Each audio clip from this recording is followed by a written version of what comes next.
So as you can see, we've got a real challenge ahead of us. There are 3 of us on stage in 10 minutes, so this is going to have to try and canter through. So I really encourage you, if we say anything of interest, and hopefully we will, please come and see me and the team out in the marketplace later on, because we're going to be there most of the day. The presentation today is going to highlight 2 things, really. One, the amazing partnership we've had with AstraZeneca. So Thomas is going to talk through how we've worked with AstraZeneca during the hub and the value it's brought to their organisation, and also to North West London, which is our location and footprint for Discover Now. And also we're going to showcase one of our new service offers, which is our patient identification and recruitment service, which we've implemented with one of our another industry partners, Northwest eHealth, so they're trials technologists. So as I say, I'm going to canter on because there's lots to get through. Before I do, my own, again, we're all reflecting back, aren't we, as to 2019. My own reflection of that post-award, post the BMA event was, oh my goodness, what do we do now? For Discover Now, I don't know if you've seen our slides, we've got a load of partners on there. So in our bidding process, we cantered around, we sort of speed dated with lots of partners, which was really exciting. And we had this energy and all these ideas and all these partnerships. And then it was like, what do we do with it all?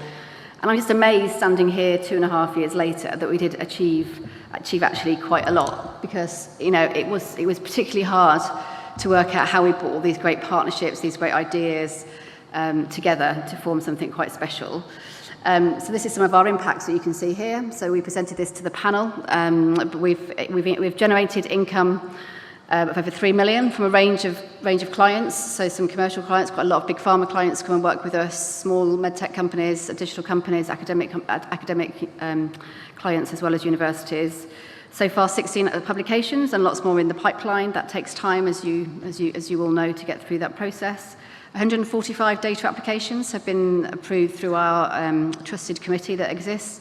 And perhaps most importantly, we're starting to actually have an impact on our patients in North West London. I think the real value of what Discover Now can do is the ability to translate some of that health research actually into implementation in North West London. So as I say, what have we learned through this is actually the essence. Discover Now is actually the essence of what we do. So I work for Imperial College Health Partners. We are the academic health science network for North West London, one of 15 that exists across the country. And in effect, we act as the innovation agency for the NHS. And what we've understood actually is Discover Now is absolutely symbiotic, is our sort of relationship with the bee and the flower, to what we do as an academic health science network. We need real-world data to understand how to implement innovations into a healthcare system.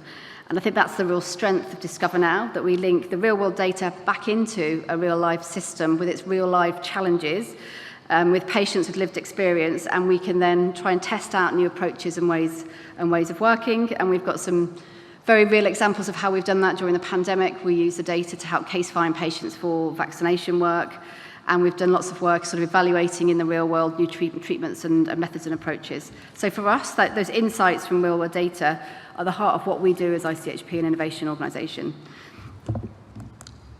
So that's sort of led us to the point where actually we're now starting to describe our service offer as a living lab.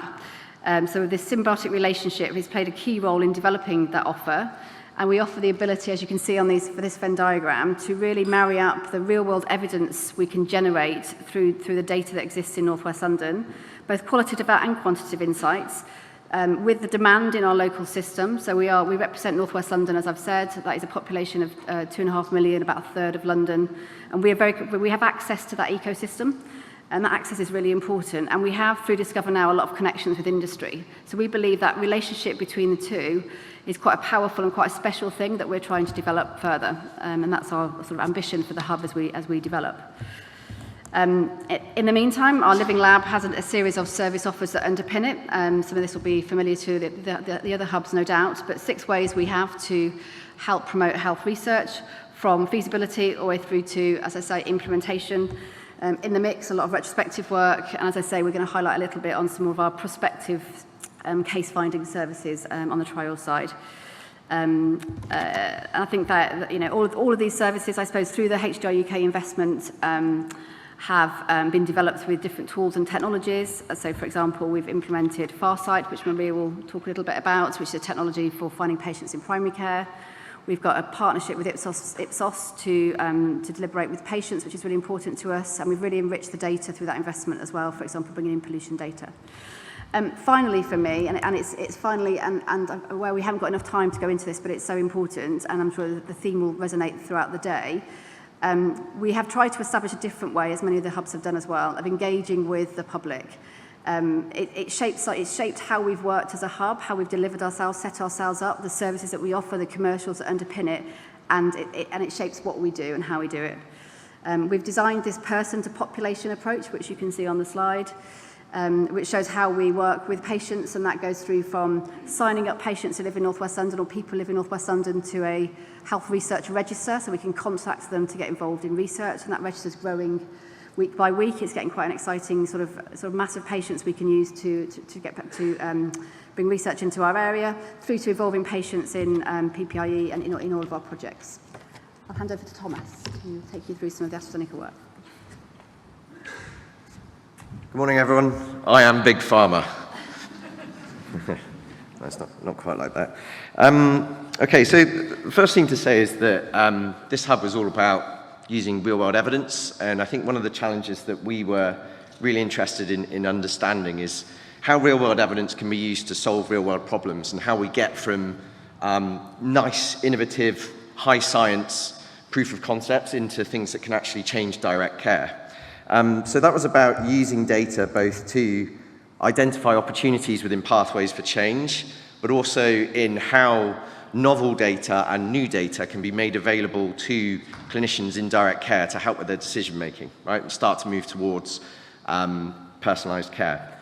So typically, high science decisions kind of happen at the top, and everyone agrees that this is a great thing to do. And then over the next kind of 2-3 years, that kind of trickles down through this pyramid. And the idea is that policy gets enacted into direct care, when actually anyone with experience will tell you that that never really happens, because no plan is so good that it can survive contact with the front line. So you can see silos, culture, systems, data are all things that impact the ability for clinicians to deliver what are actually well-meaning and well-set policies at the beginning.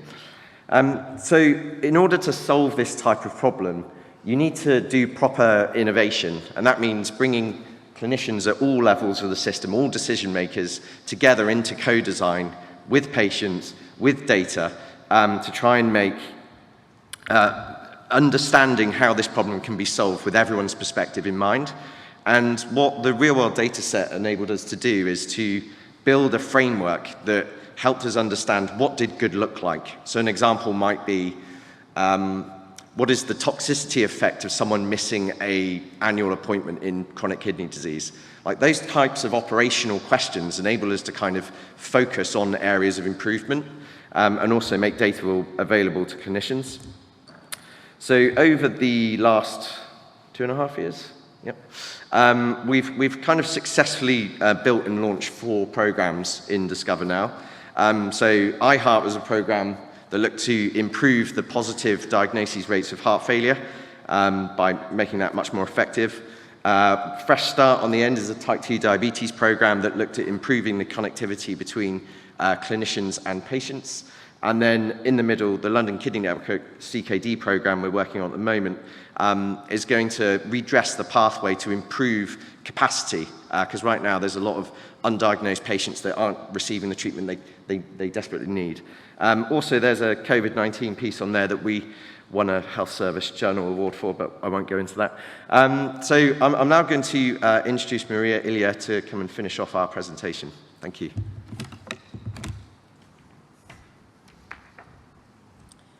Good morning, everyone, and thanks, Thomas and Amanda. I'm just going to spend the next few minutes, I can see from the timer here, about the patient identification and recruitment tools that we implemented in order to be able to query the discovered data sets, so we can run protocols of inclusion and exclusion criteria for clinical trials or any health interventions that can help with population health management. So that piece of work, that piece of implementation also was across a wide collaboration with industry as part of the HDR UK bid, and to bring that into fruition, we have a commercial collaboration with Northwest Health, who have developed Farsight along with the Greater Manchester CRN to develop the lung Salford, a clinical trial about 10 years ago, and it's been used across Greater Manchester for the past 7 years to help recruitment directly from primary care onto trials. So we have now a way that we have implemented Farsight to be able to query data from primary care and, as from last week, also secondary care by running feasibility protocols. But it's only primary care, it's only the GPs that can contact the patients to be, contacted for research. As part of that implementation, a lot of our stakeholders, because apart from our industry partner, we had to have a wider stakeholder engagement across our NHS trusts, primary care, and the integrated care system across Northwest London. So they found that the tool, which uses natural language to actually query the protocol, and we have a live demo. My colleague is at the marketplace if you like to see how it works. So it's almost like Google. You can put, I'm looking for patients with type 2 diabetes that are on metformin for that period, for that age range, and it takes, kind of seconds once the search is set up to bring you up the right cohort. And you can also see the GP practices of where those patients are. But it's all on anonymized level. Once we share with the GP practices, it's the GPs that can identify and contact and decide whether the patients can be invited. The patients always can say no at the end. This is an infrastructure that we've built for a while.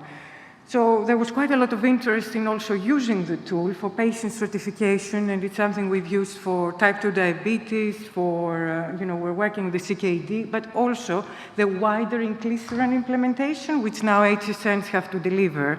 So the tool is being used for that also. And finally, the second tool, it's the Northwest London Health Research Register, which is a disease-agnostic register for the 2.5 million population of Northwest London. And we did manage to incorporate a consent to contact for research for the register across the electronic patient record and the care information exchange across all 4 acute trusts.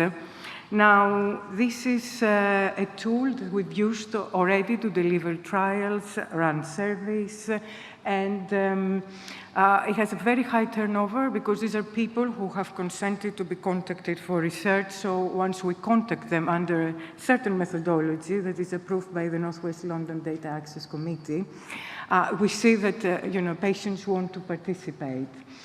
So there is, quite a few tools here that can support our, patient involvement. And it was really inspirational to see Rory because there is so much, demand in terms of decentralized trials, but also about, people who want to participate. We have over 56,000 people in Northwest London alone across the thousands, in the UK. So it would be great, to give them some more opportunities. Thank you.